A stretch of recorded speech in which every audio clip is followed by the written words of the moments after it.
පරම්පරාවක්. එහෙම නැත්නම් මිනිස්සෙකුට වංශාවලියක් අවශ්‍යද? ඇයි අපිට පරම්පරාවක් අවශ්‍ය වෙන්නේ? ඇයි අපිව හැමතිස්සෙම වාසගමින් හඳුන්වන්නේ? එහෙම නැත්නම් අපි දකිනවා පුරාණ කිවිසුමේ පුද්ගලයෙක්ව තමන්ගේ ප්‍රදේශයත් එක්ක තමයි හඳුනගන්නේ.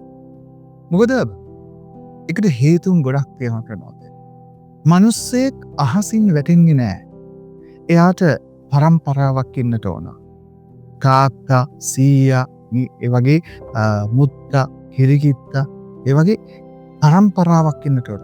මේක අපේ තාත්තගේ කාලේ ඉඳලා අපේ මිනිත්තගේ කාලේ ඉඳලා පැවතීගෙන එනවා. මේක අපේ පරම්පරාවෙන් ආපු දෙයක්. අපි උහුම උජාරුවට කියනවා.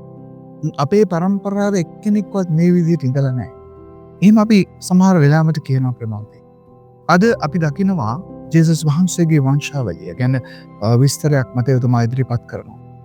මතයතුමාට අවශ්‍ය වෙන්නේ කියන්නට ජේසුස් වහන්සේ අහසින් කඩා පහත් වුණේ නැහැ කියලා.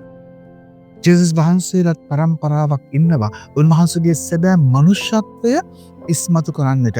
උන්වහන්සේ දෙවියන් බව ඇත්ත. නමුත් ඒ දේවත්වය තුළ පූර්ණ මනුස්සත්වයක් තියෙනවා. ඒ මනුෂ්‍යයා මේ තමන්ගේ පරම්පරාවෙන් අරගෙන ආපු ඒ මානුෂිකත්වය ජීවත් කරවන මනුස්සයෙක් බවට පත්වෙනවා කියලා. ඒ නිසා අපි හැමෝටම ප්‍රමාන්තයමි ජේසුස් වහන්සේ තමන්ගේ අග මතතුමා ජේසුස් වහන්සේව සැබෑ වූ මනුෂ්‍යයෙක් හැටියට ඉදිරිපත් කරනකොට ඒ වංශාවලිය ඒ ඉදිරිපත් කරමි.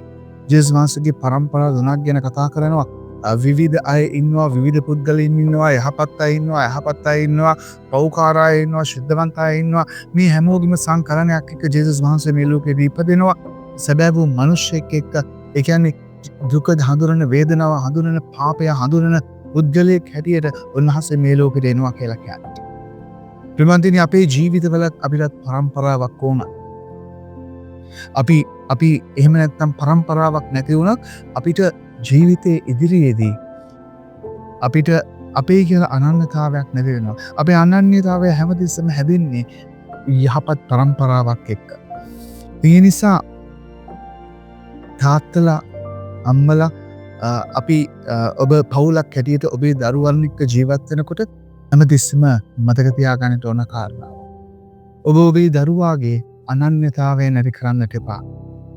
ඔබේ දරුවට ඔබ දෙන අනන්‍යතාවය හරියට වටිනවා. ඔබේ අනන්‍යතාවය, ඔබේ දරුවට අනන්‍යතාවය ලැබෙන්නේ ඔබගේ ජීවිතය තුළින් හා ඔබ ඔවුන්ට දෙන්නා වූ ඒ පරම්පරාවේ දායාදය තුළින්. අද අපි දකිනවා අම්මලා නැති, තාත්තලා නැති දරුවෝ හරි අසරණයි. වාසගමක් නැහැ ඒගොල්ලන්ට. ඒගොල්ලෝ හරි අසරණයි. සමාජයට ගියාම සමහර වෙලාවට ඒගොල්ලෝ කොන් වෙන අවස්ථාවල් තියෙනවා. නමුත් ඔබේ දරුවන්ට ඔබ එහෙම කරන්නට එපා. ඔබේ දරුවන්ට ඔබ යහපත් පරම්පරාවක දැක්මක් ඒගොල්ලන්ට දෙන්න.